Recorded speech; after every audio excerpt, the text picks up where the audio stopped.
അസ്സലാമലൈക്കും, welcome back to our channel. ഇന്ന് ഞാൻ വന്നിട്ടുള്ളത് ഒരു കിടിലൻ പാലാട റെസിപ്പിയുമായിട്ടാണ്. വളരെ എളുപ്പത്തിൽ ഉണ്ടാക്കിയെടുക്കാൻ പറ്റുന്ന ഒരു അടിപൊളി പാലാടയുടെ റെസിപ്പിയുമായിട്ടാണ് ഇന്ന് വന്നിട്ടുള്ളത്. വളരെ കുറഞ്ഞ ചിലവിൽ കുറഞ്ഞ ഇൻഗ്രീഡിയൻസ് വെച്ചിട്ട് നമുക്ക് എളുപ്പത്തിൽ ഉണ്ടാക്കിയെടുക്കാൻ പറ്റുന്ന ഒരു ബ്രേക്ക്ഫാസ്റ്റ് ആണ്. അപ്പോൾ ഇത് എങ്ങനെ ഉണ്ടാക്കാമെന്ന് കാണിക്കാം. ഒട്ടും താമസിപ്പിക്കുന്നില്ല, നമുക്ക് വീഡിയോയിലോട്ട് പോകാം. എല്ലാവരും വീഡിയോ സ്കിപ്പ് ചെയ്താൽ കാണുക. വീഡിയോ കണ്ട് സപ്പോർട്ട് ചെയ്യുക, ലൈക്ക് ചെയ്യുക, ഷെയർ ചെയ്യുക, കമൻറ്റ് ചെയ്യുക. അപ്പോൾ നമുക്ക് വീഡിയോയിലോട്ട് പോകാം. അതിന് വേണ്ടിയിട്ട് ഞാനിവിടെ ഒരു കപ്പ് പച്ചരി എടുത്തിട്ടുണ്ട്. 240 ml കപ്പിൻ്റെ ഒരു കപ്പ് പച്ചരിയാണ് എടുത്തിട്ടുള്ളത്. അത് നന്നായിട്ട് കഴുകി വൃത്തിയാക്കി 2 മണിക്കൂർ കുതിർന്നതിന് ശേഷം എടുത്തിട്ടുള്ളതാണ്. അതേ കപ്പിൽ തന്നെ ഞാൻ ഒരു കപ്പ് തേങ്ങ ചിരകിയതും എടുത്തിട്ടുണ്ട്. പിന്നെ ഒരു മുട്ട എടുത്തിട്ടുണ്ട്. ഇതിൻ്റെ കൂടെ തന്നെ നമ്മൾ ഉപ്പും വെള്ളവും ചേർക്കുന്നുണ്ട്. അപ്പോൾ നമുക്ക് ഇതെല്ലാം കൂടി ഒന്ന് മിക്സിയുടെ ജാറിൽ അടിച്ചിട്ട് വരാം. അപ്പോൾ ഞാൻ അതിന് വേണ്ടിയിട്ട് ഇവിടെ ഒരു മിക്സിയുടെ ജാർ എടുത്തിട്ടുണ്ട്. ആദ്യം തന്നെ തേങ്ങ ചിരകിയതാണ് ചേർത്ത് കൊടുക്കുന്നത്. 240 ml കപ്പിൻ്റെ ഒരു കപ്പ് തേങ്ങ ചിരകിയത് ചേർത്ത് കൊടുക്കുന്നുണ്ട്.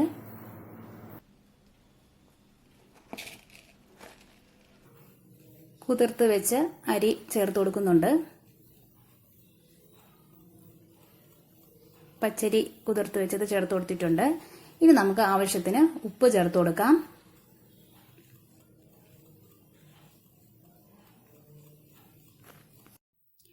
പച്ചരിയും തേങ്ങയും എടുത്ത അതേ ഗ്ലാസ്സിൽ തന്നെ ഞാൻ ഒരു ഗ്ലാസ് വെള്ളം എടുത്തിട്ടുണ്ട്. തണുത്ത വെള്ളമാണ് എടുത്തിട്ടുള്ളത്. അതിൽ അര ഗ്ലാസ് ഇപ്പോൾ ഒഴിച്ചു കൊടുത്ത് നല്ലതുപോലെ അടിച്ചെടുത്തിട്ട് വരാം. അടിച്ചെടുക്കുമ്പോൾ മാവ് ചൂടാവാതിരിക്കാൻ വേണ്ടിയിട്ടാണ് തണുത്ത വെള്ളം ചേർത്ത് കൊടുക്കുന്നത്.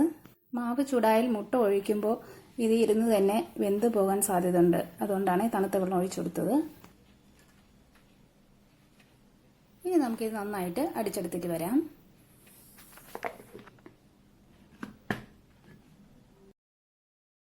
ഇത് നന്നായിട്ട് അടിച്ചെടുത്ത് വന്നിട്ടുണ്ട്. ഇനി നമുക്ക് ഇതിലേക്ക് ബാക്കി ഉള്ള അര ഗ്ലാസ് വെള്ളം കൂടി ചേർത്ത് കൊടുക്കാം.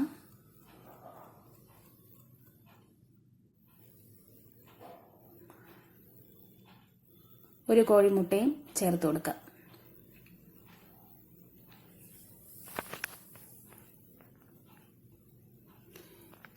ഇനി ഇത് നമുക്ക് നല്ലതുപോലെ അടിച്ചെടുത്തിട്ട് വരണം. മുട്ട ഇഷ്ടമില്ലാത്തവർക്ക് അടിച്ചെടുക്കുന്ന സമയത്ത് ഏലക്കയുടെ 2-3 ഉരു ഇട്ടിട്ട് നല്ലതുപോലെ അടിച്ചെടുക്കാം. ഒരുപാട് സമയം അടിക്കേണ്ട, ജസ്റ്റ് ഒന്ന് കറക്കിയെടുത്താൽ മതിയാവും. ഞാനൊന്ന് ജസ്റ്റ് ഒന്ന് കറക്കിയെടുത്ത് വന്നിട്ടുണ്ട്. കണ്ടോ, മാവ് നല്ലതുപോലെ വന്നിട്ടുണ്ട്. ഇതാണ് മാവിൻ്റെ ഒരു കൺസിസ്റ്റൻസി. ഇനി നമുക്ക് ഇതൊന്ന് അരിച്ചെടുക്കണം. അപ്പോൾ നമുക്ക് ഒരു ബൗളിലേക്ക് അരിപ്പ വെച്ച് കൊടുത്തിട്ട് അതിലേക്ക് മാവ് അരിച്ചു കൊടുക്കാം. ഈ മാവ് ഞാൻ നല്ലതുപോലെ അരിച്ചെടുക്കുന്നുണ്ട്. തേങ്ങാപ്പാൽ ആദ്യമേ പിഴിഞ്ഞെടുത്തും അരി അരച്ചെടുക്കാറുണ്ട്. പക്ഷേ ഇങ്ങനെ ചെയ്യുന്നതാണ് കൂടുതൽ ടേസ്റ്റ് ഉണ്ടാവുക. ഇതിൽ 1 ഗ്ലാസ് വെള്ളം ചേർത്ത് കൊടുക്കണം. ഞാനിവിടെ ആദ്യം അര ഗ്ലാസ് വെള്ളമാണ് ചേർത്ത് കൊടുക്കുന്നത്.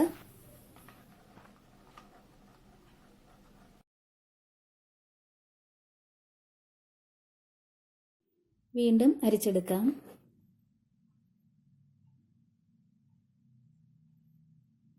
ഇങ്ങനെ ചെയ്താൽ തേങ്ങയുടെ മുഴുവൻ പാലും നമുക്ക് കിട്ടും.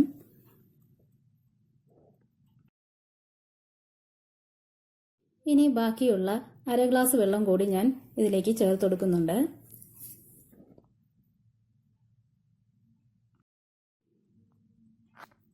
അപ്പോൾ നമ്മുടെ മാവ് റെഡിയായി വരുന്നുണ്ട്. മാവ് നല്ല ലൂസായിരിക്കണം. എങ്കിൽ മാത്രമേ നമ്മുടെ പാലാട നല്ല രീതിയിൽ കിട്ടത്തുള്ളൂ. ഈ സമയത്ത് നമുക്ക് ഉപ്പ് ആവശ്യമെങ്കിൽ ചേർത്ത് കൊടുക്കാം. ഇനി നമുക്ക് പാലാട ഉണ്ടാക്കിയെടുക്കാം. ഇനി നമുക്ക് ഒരു നോൺ സ്റ്റിക്ക് പാൻ അടുപ്പത്ത് വെച്ച് ചൂടാക്കിയെടുക്കാം. ഇതുപോലെ പൊക്കമുള്ള പാനാണെങ്കിൽ കുറച്ചുകൂടി നല്ലതാണ് കേട്ടോ. പാൻ ചൂടാകുമ്പോൾ നമുക്ക് ഒരു തവി മാവ് പാനിൽ ഒഴിച്ചു കൊടുത്ത് നല്ലതുപോലെ ഒന്ന് ചുറ്റിച്ചെടുക്കാം. തീ ഒരു മീഡിയം ഫ്ലെയിമിൽ തന്നെ വെക്കുക. പാലാട നമുക്ക് പെട്ടെന്ന് വെന്ത് കിട്ടും. വീഡിയോ ഇഷ്ടപ്പെട്ടിട്ടുണ്ടെങ്കിൽ ലൈക്ക് ചെയ്യാൻ മറക്കരുതേ.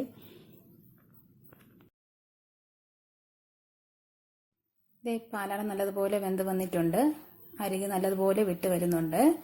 ഇനി നമുക്കിത് വേറൊരു പാത്രത്തിലേക്ക് മാറ്റി കൊടുക്കാം.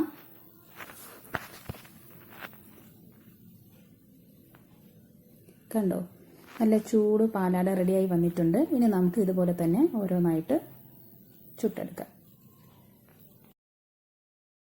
ഈ സമയത്ത് നമുക്ക് ആദ്യം ഉണ്ടാക്കിയ പാലാട മടക്കിയെടുക്കാം. ആദ്യം പാലാട പകുതിയാക്കി മടക്കിയെടുക്കാം. വീണ്ടും ഒന്നുകൂടി മടക്കാം. ഇതുപോലെ ഓരോന്നും ചെയ്തെടുക്കാം.